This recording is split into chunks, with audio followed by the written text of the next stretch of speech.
When attempting to send cryptocurrency, a message may appear stating that there are no compatible assets or insufficient funds. This typically occurs when the account holder does not possess the required assets, such as Bitcoin, to complete the transaction. For instance, if trying to send Bitcoin to a different wallet, but the account has no Bitcoin balance, this message will be displayed. To resolve this, it is necessary to deposit funds into the account and then purchase the desired cryptocurrency, after which it can be sent to another address.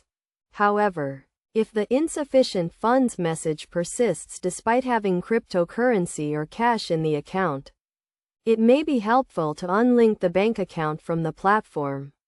Sometimes, a bug can be resolved by unlinking and then relinking the bank account or card, allowing the account holder to access their funds.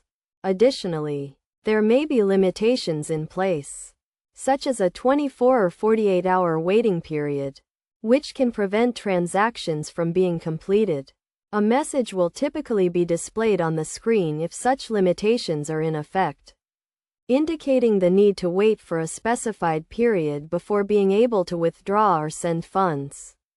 It is essential to ensure that no limitations are in place, as these can cause the insufficient funds message to appear.